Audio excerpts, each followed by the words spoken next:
All fandoms are toxic. That is the title of this blog post I got sent the other day. It tries, rather simplistically, to explain why this is and attempts to present a solution. Amusingly, one of the problems that causes toxicity is gatekeeping, and the solution is to create a small group of fans and control who is let in. Short-sightedness aside, the title got me thinking, are all fandoms toxic? And if so, why? Logically, a group of people created for the sole purpose of sharing a common love for a thing ought to be the least toxic thing ever, right? And yet we certainly can't deny that modern fandoms have a great deal of friction and conflict in them. However, I do not believe it to be the fandom itself that is toxic, but rather what people choose to bring into it and force upon it. Before I explain my point, a lot of you probably already know where I'm going with this, let me just read out the rest of the blog post to you. It's fairly short, and because for me, despite disagreeing with the rationale and finding the conclusion a hint funny, it was a real noggin jogger. Now let me put some things into perspective. Quote, virtually all fandoms are toxic once they reach a certain size. The reason is pretty simple. Fandoms are groups of thousands of people that only have a single interest in common. This means that whenever they hang out, members of that fandom will be constantly engaging with people who share their enthusiasm for the fandom's topic, but whose worldviews are opposed to their own. This wouldn't normally be a problem. We run into people with incompatible worldviews all the time, except that modern fandoms are often very intent on uniting the fanbase under a single community. This creates several problems. 1. You're part of the community whether you want to be or not. 2. You get the cognitive dissonance of being in a community full of people who don't share your beliefs. 3. People within the community are upset at you when they see you in conflict with other members over basic issues. 4. You get the embarrassment of outsiders lumping you together with people you dislike. 5. If the fandom's topic is a big part of your identity, you can feel that it or you is tainted by the presence of bad actors. This situation causes the constant sniping, gatekeeping, and toxicity you find in fandom spaces, and there are a couple of ways to solve this. 1. Make a real community, but be very selective who you let in, preventing disparities in worldviews. 2. Stop pretending that a shared interest in a group is a community and be very specific in what you allow people to talk about, preventing discussion of worldview disparities. Or 3. Ignore the community question and just keep the group very small, 200 people at most. This is basically why G+ worked. Most people knew each other on a personal level, often playing in each other's games, so they were able to overlook worldview conflicts. End quote. Now, I am going to respond to some of these points, but I'm not really responding to the article or the writer here. This is not a response video, as I think this was basically the author's first quick and dirty analysis of the situation. Rather, what I'm going to do here is I'm going to go into a bit of my own reflections on the questions raised, as many times another person's perspective can be invaluable in expanding your own view and to shed new light on matters, viewing things differently. Let us begin with the idea that someone is trying to create a single overarching community. This is correct, but the forces that are trying to do this are not trying to create a community. They are trying to create conformity. A vital difference. Because we already had a community. The word simply means a group of people with a shared common interest. People who like Star Wars are a community. People who like horror movies are a community. And ideally, that is where it should end, and where it used to end as well. You're free, of course, to create your own little cliques or groups beneath that larger umbrella, but there is no reason to concern yourself with what everyone else who likes the same thing does with their own time. It sounds so obvious, and it used to be the most obvious thing ever. Indeed, we literally never even thought about it. Until the anti-fans started moving in. And we had no clue what was going on. What? Sexism in our tabletop store? What are you even on about? Racism now? Fascism? Like deers caught in the headlights of a nuclear-powered dump truck, we stood there dazed and confused until we were thoroughly run over. As for all intents and purposes, our fandoms were conquered by a group of people to whom the setting itself was of distant, secondary concern to their own agenda, and that is where the problems started. Previously, we had very few problems surrounding worldviews, since regardless of your opinion, you were in the community to enjoy the thing you were a fan of. In many cases, expressly to escape from yours and others' worldviews. In today's community, or conformity, more precisely, you are held to certain purity standards, enacted by people whose worldview is their main priority. This is why they will constantly demand that the companies who produce the things we are a fan of conform to their worldview, repeat their talking points, and bend the knee to their values. To them, the setting, 40k in this instance, is adorable and all, but it's nowhere near as important as their agenda. And this is unquestionably the case. At no point prior did Warhammer's creators, Games Workshop, put up a sign going, "No blacks, gays, Democrats, or Muslims allowed." Only when they became the target of the anti-fan hordes did they say, "If you don't agree with us, you will not be missed."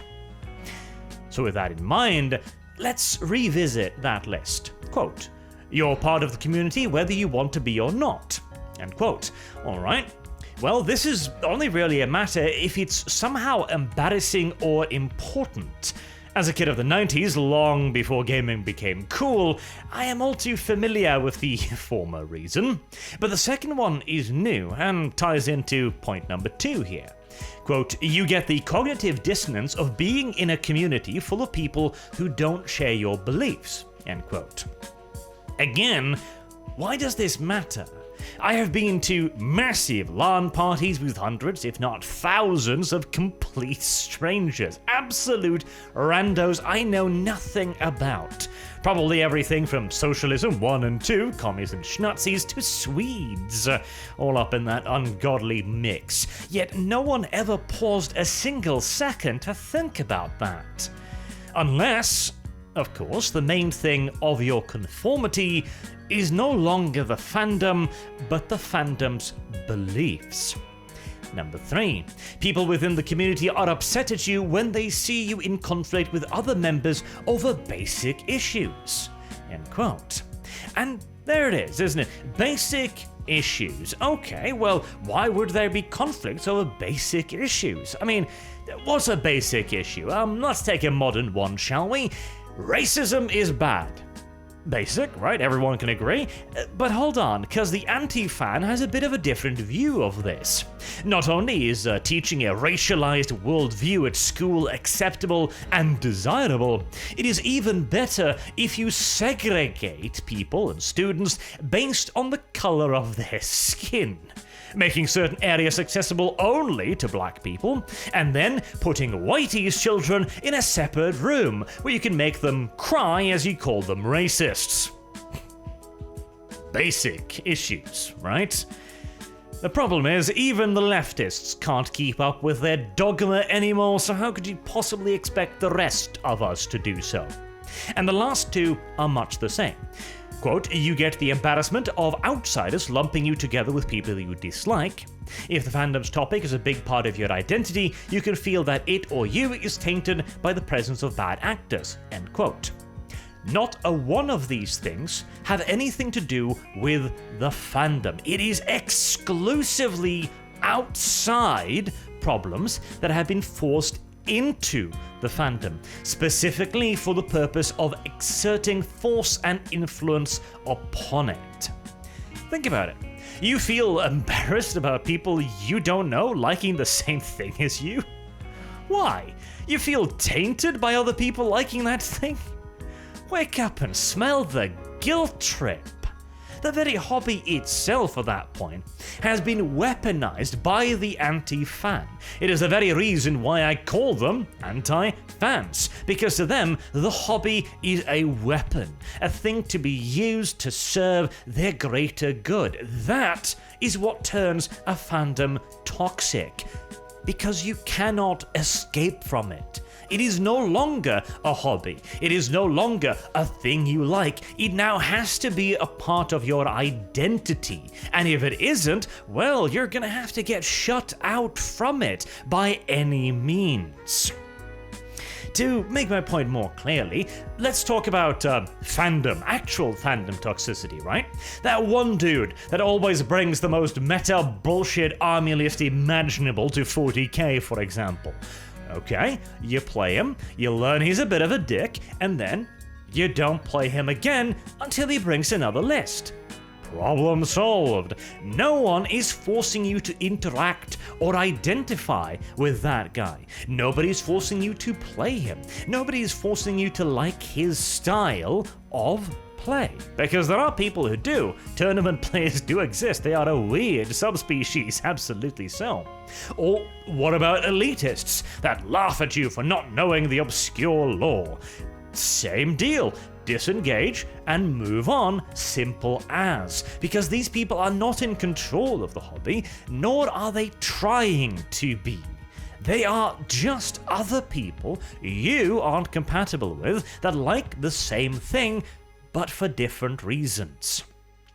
The anti-fan is a radical departure from that. Because again, they are the ones who are actively pressuring the company and trying to get things changed. They are the fanatics that want absolute dominance, that feel a moral need to stigmatize and chase out everyone and anyone that they don't agree with. And hell, don't even take my word from it, right? Let me get you a lovely example of this from just a few days ago. You would genuinely not believe the amount of freakouts like this I get sent via Discord DMs on Twitter or get posted on my server. Just have a look at it. I'll do the usual moving out the names, etc. It is always someone with a political marker of sorts. In this case, it's a flag. It could be a hammer and a sickle, or a fist, etc., etc. But it's always the same generalized idea. There is no discussion, there is no justification or arguments or evidence being provided. It is just straight to the most absurd accusation they can muster, and then calling for a person with power to please, could you just censor and shut down my opposition here, you see? Well, not even opposition. It is merely someone speaking the word that must not be spoken. He who shall not be named. This is what toxicity looks like. This is what the anti-fan looks like. And hey, I'll give credit to the blog post when it comes to the conclusion, because they got that down pat, though a bit more limited than what I think is truly necessary, because the solution, of course, is gatekeep always. Now, as I've said on multiple occasions, I admit it's not an ideal solution. We would love to welcome everyone into the hobbies and settings and universes like in the good old days, but this is simply not possible when faced with an actively malicious force trying to subvert and use these settings for their own ends. And of course, creating your own little group is an option as well, but this will result in the destruction of your thing. You not engaging will simply allow the anti-fan to make more and more demands of the creators of the thing, until one day you're sitting there wondering, what did happen to the thing I used to love? And then you'll be called a racist bigot for wondering why the black dwarf doesn't have a beard. This is also why merely policing topics is not enough. It is too late now to simply say, oh, no politics, like it's too late to say, no more cocaine, please, after the 13th drug-induced heart attack. Gatekeeping must be popularized and pushed to the point where we can gatekeep the political gatekeepers. For that is the true target here, to exclude those who have made it their sole business and objective to exclude others. I don't care, even if socialists like 40k. I care when that ideology inevitably pushes them to try to remove those who are not. Because make absolutely no mistake whatsoever, they are the cause of the toxicity as it is.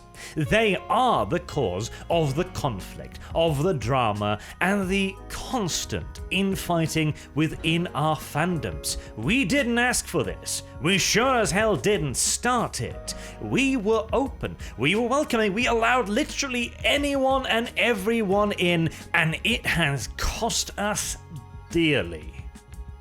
To the point where we went from the near perfect colorless society of the late 90s to early 2000s to today. We have truly fallen quite some ways. So remember, once again, as always, gatekeep always and actively. Be as aggressive as they are, because it is the only way to get anything done. The fandom is not the problem. It is not the toxic thing. It is what people bring into it that is destructive and indeed toxic. Until next time, I've been Arch. Thank you all very much for listening. If you liked the video, please do consider leaving a comment in the comment section down below and a like. Till next time, have a good day.